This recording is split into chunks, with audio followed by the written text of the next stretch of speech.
नमस्कार, commodity round up में आप सबका स्वागत है। मनीषा है नहीं, इसीलिए मैं उनकी जगह स्टेप इन करता हुआ। दरअसल मनीषा शो में जुड़ेंगी, लेकिन शो में आगे आज बेंगलुरु में वो एनर्जी एग्जीबिशन है जिसको पीएम मोदी इनॉग्रेट करने पहुंचे हुए हैं, उसी में मनीषा मौजूद हैं।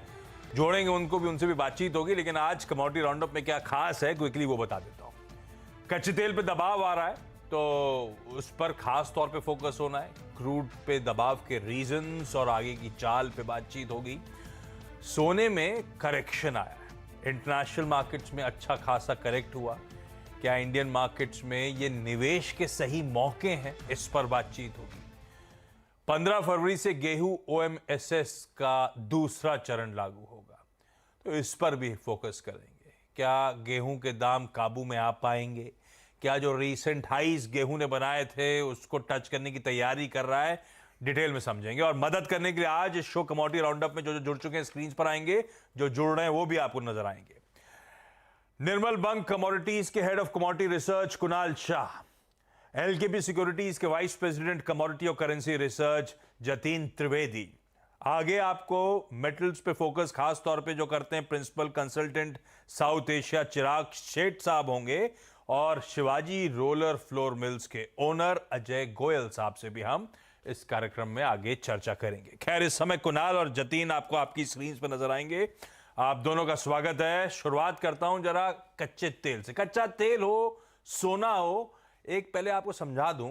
दरअसल यूएस में फ्राइडे को बहुत स्ट्रांग जॉब्स रिपोर्ट आई थी और उसके बाद इक्वेशंस, डायनामिक्स काफी बदल गए क्योंकि वो जॉब्स रिपोर्ट सरप्राइजिंगली स्ट्रांग थी। तो इंटरनेशनल मार्केट्स में क्रूड करेक्ट हो गया। सोने में हमने देखा अच्छी खासी नरमी आती हुई नजर आई। वो जॉब्स रिपोर्ट दरअसल जनवरी की थी जो कह रही है 2023 का आगाज बहुत स्ट्रांग फुटिंग पे हुआ है। यूएस में जो पेरोल्स थे जनवरी महीने में वो 5,17,000 पहुंचे, जॉब क्रिएशंस हुए, जबकि एक्सपेक्टेशंस थी केवल 1,87,000 की। ऊपर से वो जो हम इंटरनल्स देखते हैं, वेज हाइक्स वगैरह, एवरेज आर्ली अर्निंग्स 0.3% बढ़ी। तो अर्निंग्स बढ़ रही है average hourly plus strong job creation, और ये सरप्राइजिंग था कि इस तरह की स्ट्रेंथ थी।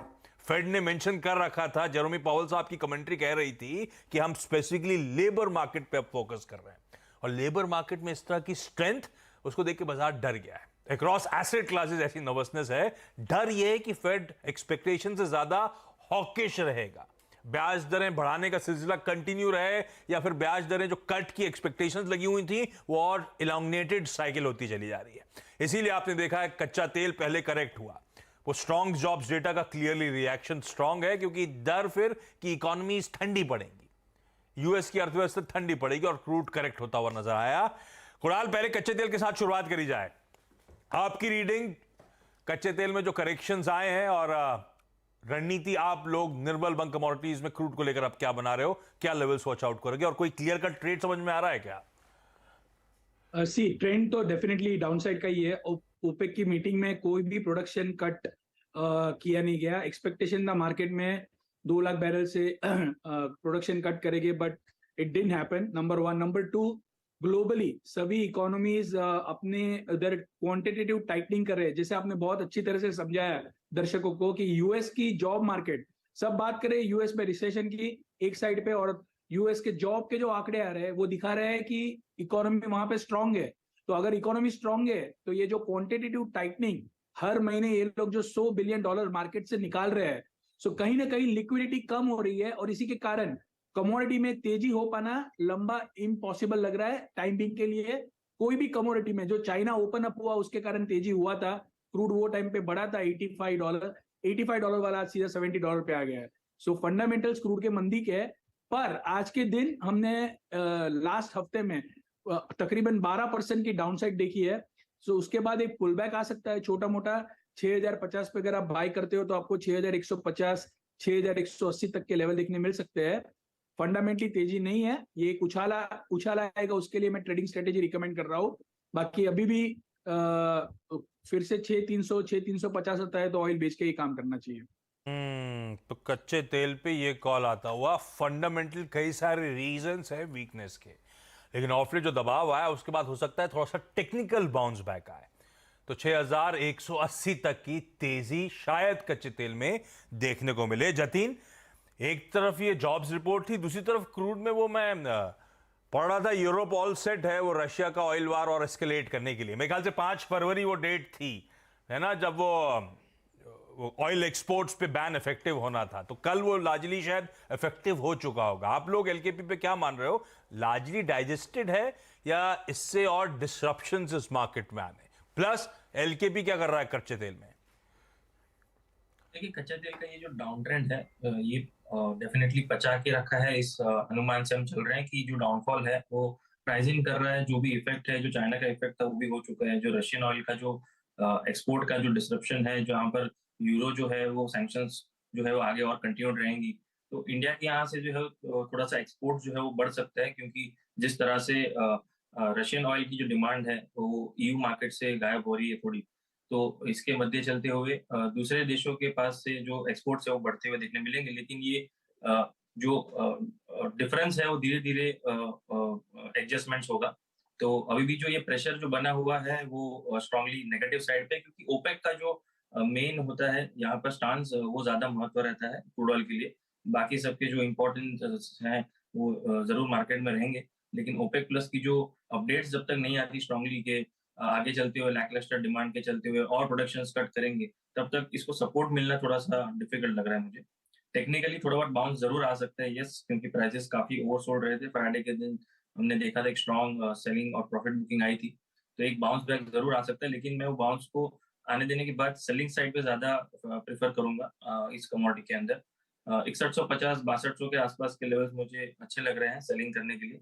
मतलब यहाँ से 100 डेढ़ सवा सौ पॉइंट की जो बाउंस आती है वो आने दीजिए, उसके बाद सेलिंग साइड की रणनीति अपनाएं। 6250 के ऊपर स्टॉप लॉस रखें और 6350 के ऊपर स्टॉप लॉस रखें, 6200 के आसपास सेलिंग करें और लोअर साइड पे मुझे लग रहा है 6000 तक के लेवल्स रखे चाहिए टारगेट्स के हिसाब से। इस हफ्ते के दौरान जो है ये लेवल्स जो है आने चाहिए। जी आशीष जी। दोनों एक्सपर्ट्स मान रहे हैं सिर्फ आना है तो सिर्फ एक टेक्निकल बाउंस होगा। निर्मल बंग मानता है कि उस टेक्निकल बाउंस को प्ले करा जा सकता है तेजी के लिए 6180 के लिए। एलकेपी ज्यादा कंफर्टेबल है, वो बाउंस ये भी एंटिसिपेट कर रहे हैं। लेकिन अगर 60 to 50 के आसपास के लेवल्स नजर आते हैं स्क्रीन पे तो वो अच्छे लेवल्स होंगे एक सेल इनिशिएट करने के लिए, तो उछाल में बिकवाली करने के दरअसल मौके ढूंढेगा। कुणाल भी वैसे यही कह रहे थे कि ऊपर सस्टेन नहीं करेगा, चाहे तो एक टेक्निकल बाउंस के लिए आप प्ले कर ले। लकीली दोनों के व्यूज सेम, क्लियर कट कच्चे तेल की स्ट्रैटेजी आपकी स्क्रीन पर।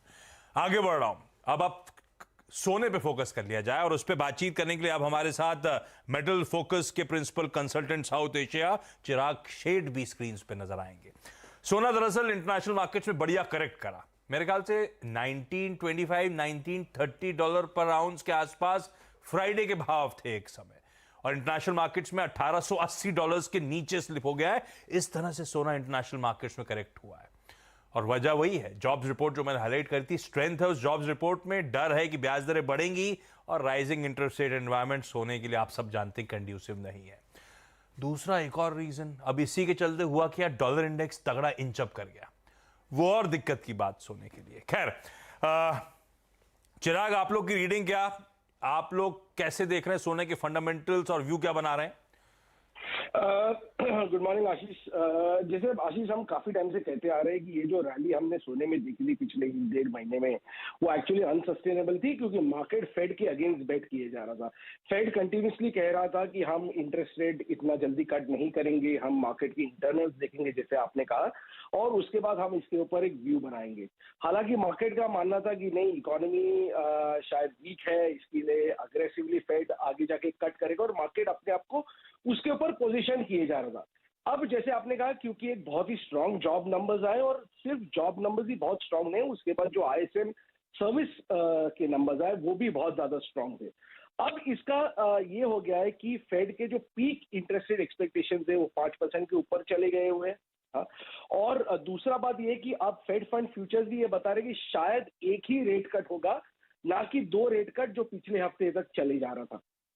इन सब की वजह से अब जो एक्चुअली जो मार्केट अपने आप को प्राइसिंग कर रहा था for 2 rate cuts, for aggressive cuts, वो ये सारा पूरा सिनेरियो चेंज हो गया है। हमारा मानना अभी भी है कि ये जो लेवल है अनजस्टिफाएबल है। गोल्ड प्राइसेस एक्चुअली $1700 के आसपास एक्चुअली सेटल होने चाहिए, और यहाँ से और $100 की हमें अभी भी फॉल दिखाई दे रहा है। बड़ा फॉल है यहाँ से $1700 के आसपास सही मूल्यांकन नजर आता है। थोड़ा सा यूफोरिक मूव्स आ गए थे सोने में जो सस्टेनेबल नहीं है, और ऐसा प्ले आउट हो भी रहा है, करेक्शन शुरू हो चुका है। तो प्रोड्यूसर साहब ने आपके आने से पहले मुझे एक लीड इन लिखवाया था कि ये निवेश के सही मौके होंगे, तो आपका आंसर क्लियर कट है चिराग, है ना? अभी तो दूर ही रहना इस कमोडिटी से। Absolutely, absolutely. बढ़िया, चलिए धन्यवाद आपका। जतीन, फिर आप लोग का हाउस कॉल क्या है ट्रेडिंग के लिहाज से? अच्छी जी, मुझे लग रहा है अपॉर्चुनिटी है। ट्रेडिंग बेट के हिसाब से देखने जाएंगे तो जो लास्ट 2 दिन में जो सेल ऑफ हुआ है थर्सडे और फ्राइडे के दिन, ये अच्छी खासी अपॉर्चुनिटी, क्योंकि ट्रेडर्स बहुत समय से वेट कर रहे थे कि अच्छा खासा सेल ऑफ आए तो री एंट्री करने मिले गोल्ड सिल्वर के अंदर। तो यहाँ पर एक अपॉर्चुनिटी बन रही है। टेक्निकली देखने जाएंगे डेली चार्ट के अंदर भी एक अच्छी खासी 50 डीएमए सपोर्ट के पास आके खड़ा है। मुझे लग रहा है ये जो अपॉर्चुनिटी है मिस नहीं करना चाहिए गोल्ड के अंदर। 2 से 3 दिनों के व्यू के हिसाब से देखने जाएंगे तो मुझे लग रहा है 57,500 तक का एक बाउंस जो है वो प्ले करना चाहिए यहाँ पर ऐड कीजिए, और अगर थोड़ा सा डिप मिलता है वहां पर थोड़ा सा स्पेस रखिए ऐड करने के लिए 56,800 के आसपास। सो करंट मार्केट प्राइस से बाय करना है, और 200 पॉइंट की गिरावट आती है वहां पर थोड़ा सा और स्पेस रखिए ऐड करने के लिए।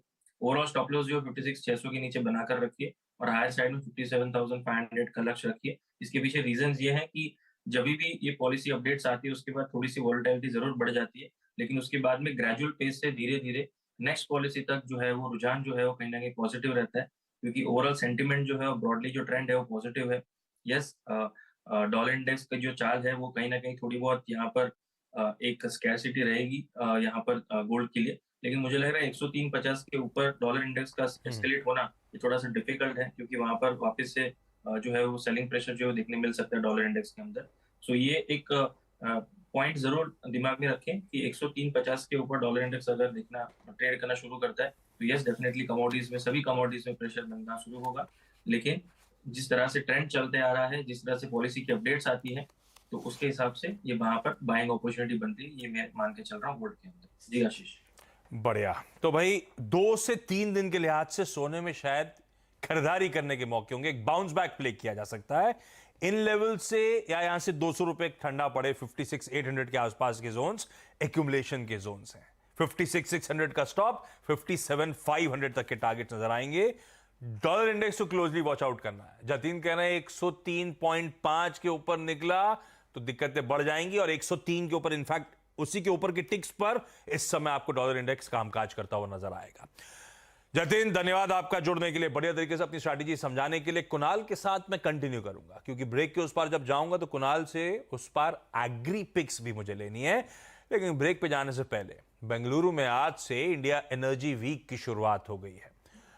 हमारे साथ सीधे IEX की इंडिया एनर्जी वीक 2023 से मेरी सहयोगी मनीषा गुप्ता जुड़ रही हैं। Manisha, good afternoon. बताइए वहां पे किस तरह का एक्शन देखने को मिल रहा है?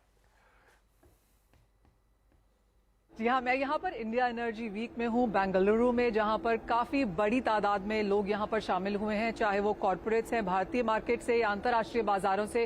काफ़ी सारी कंट्रीज ने यहाँ पर पार्टिसिपेट भी किया है, और काफ़ी जोरदार यहाँ पर एग्जीबिशन भी लगी है कि किस तरह से renewables, hydrogen, solar, manufacturing, sustainability और जो पूरी वैल्यू चेन है इसे किस तरह से यहाँ पर सस्टेनेबल बनाया जाए।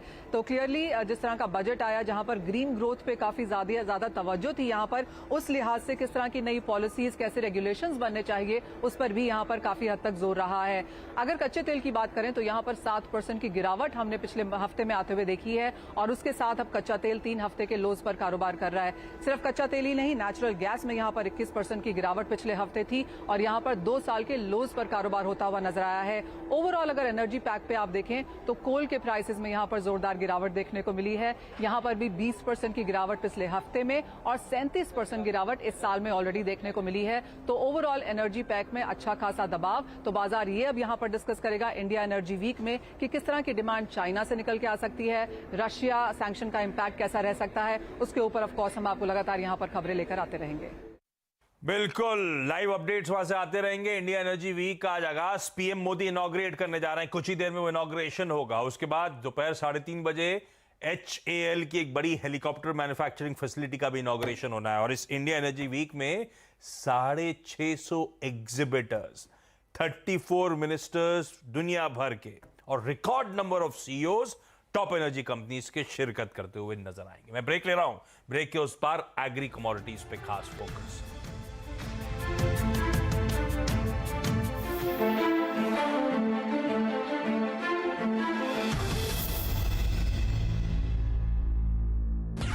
फास्टेस्ट क्रिकेट स्कोर अपडेट्स या सबसे डिटेल्ड स्टैट्स, क्रिकेट के अंदर बाहर की खबरें या हेल्दी डिबेट्स, सबसे एक्यूरेट एनालिसिस या फैंस का क्रेज, सबके लिए एक ही प्लेटफॉर्म, क्योंकि क्रिकेट मतलब क्रिकेट नेक्स्ट। और राउंडअप में ब्रेक के बाद आप सबका स्वागत है। और अब चलिए एग्री कमोडिटीज पे फोकस करा जाए। और जैसे मेंशन करा था फ्रंट मैंने, गेहूं पे खास फोकस। हमारे साथ शिवाजी रोलर फ्लोर मिल्स के ओनर अजय गोयल साहब आपको आपकी स्क्रीन पर नजर आएंगे। Ajay ji, good afternoon. अच्छा, अजय जी से रिक्वेस्ट करी थी क्योंकि सैटरडे को अपडेट आया, जो गेहूं का OMSS है, ओपन मार्केट सेल्स स्कीम, उसका दूसरा ट्रांच 15 फरवरी को रिलीज करा जाएगा। 25 लाख टन का FCI अपने बफर स्टॉक से रिलीज करती हुई नजर आएगी। तो बेसिकली गेहूं के प्राइसेस को कंट्रोल करने की सरकार की पहल कोशिश। अजय सर, पहले तो ये बताओ, एक हफ्ते के गैप की बात हुई थी। पहला ट्रांच हुआ था 1 फरवरी को, लॉजिकली दूसरा 8 को होना चाहिए थे, 15 को क्यों हो रहा है? एक हफ्ते का गैप क्यों आ गया? और दूसरा, आप लोग क्या मानते हो इस जो ट्रांचेस रिलीज हो रहे हैं, ये जो सेकेंड ई ऑक्शन आने वाला है, इससे वाकई प्राइसेस काबू में आ पाएंगे, सिर्फ टेम्पररी रिलीफ है? नहीं, देखिए, ऐसा है कि जो पहला ई टेंडर था 25 लाख टन सरकार ने निकाला, जिसमें से 9 लाख टन बिक गया। एंड सरकार भी सरप्राइज होगी और काफी ग्लिचेस रहे। जो एम जंक्शन सरकार का जो प्लेटफॉर्म है जिसके थ्रू ऑक्शन किया जा रहा था, उसमें कई सारे ग्लिचेस नोटिस हुए। और एक्चुअली जब आज भी अभी तक पहली गाड़ी कोई मिल में अभी तक गेहूं की पहुंची नहीं है, हालांकि ऑक्शन जो है 1 तारीख को हो चुका था। तो इसकी वजह से जो है सरकार ने कहा कि भाई दे विल रीऑर्गेनाइज देमसेल्व्स और अगला टेंडर लेट करेंगे। और कई स्टेट्स ऐसी रह गई हैं, जैसे यूपी है और हरियाणा है, जहां पर अभी आगे बेचने के लिए उनके पास माल नहीं है। तो या तो वो मूवमेंट वहां पर करके ऑक्शन में देगी 15 तारीख को। तो ये सब चीजें अभी सामने आ रही है। और ये कीमतें जो काबू में लाने, बेसिक आइडिया तो कीमतें काबू में लाने का है। अजय सर, पहले ऑक्शन के बाद आप लोग वाकई मान रहे हो ये प्राइसेस को कंट्रोल कर पाएंगे इस तरह की ई ऑक्शंस, या हो सकता है एक टेम्पररी रिलीफ और वापस प्राइस अपनी नॉर्थवर्ड जर्नी रिज्यूम कर दें, तेजी वापस पकड़ लें? ऐसा होगा क्या? नहीं, मुझे नहीं लगता कि अभी कोई जो है नॉर्थवर्ड तेजी। हाँ, हो सकता है कुछ जिलों में, कुछ स्टेट्स में जहां पर सप्लाई की डेफिसिट है, जैसे यूपी खास तौर पे, या हरियाणा, या मे बी कर्नाटका, कुछ गिने चुने स्टेट्स है जहां पर सप्लाई नहीं है, तो वहां पर थोड़ा सा जो है कशमकश रह सकता है। बाकी मार्केट जो है वो अपवर्ड तो जाने की कोई संभावना नहीं है। बल्कि जो है 5 से 10% हर बाजार में करेक्शन ही हुआ है। और अब यहां से तेजी को लगाम लगती हुई नजर आएगी। अजय सर, बड़ा अच्छा positive note, thank you so much जुड़ने के लिए। कुणाल, क्विकली आपके एग्री पिक सर। कुणाल, हमें अनम्यूट करना है। मेरी राय में कोरिएंडर में सेलिंग करना चाहिए। मौजूदा स्तर से भी मुझे एटलीस्ट ये हफ्ते में 300 रुपए की गिरावट नजर आ रही है। सो कोरिएंडर सेल रहेगा 7150 7200 के टारगेट्स के लिए। कोरिएंडर बेचने का कॉल कुणाल की तरफ से आता हुआ, लेवल्स नोट डाउन करिएगा। Kunal, thank you so much जुड़ने के लिए। और आज के शो कमोडिटी राउंडअप में इतना ही। नमस्कार। और ब्रेक के उस पार वीरू जोड़ेंगे, हम लोग फ्यूचर्स एक्सप्रेस पे उतरेंगे, लेकिन एक छोटे से ब्रेक के उस पार।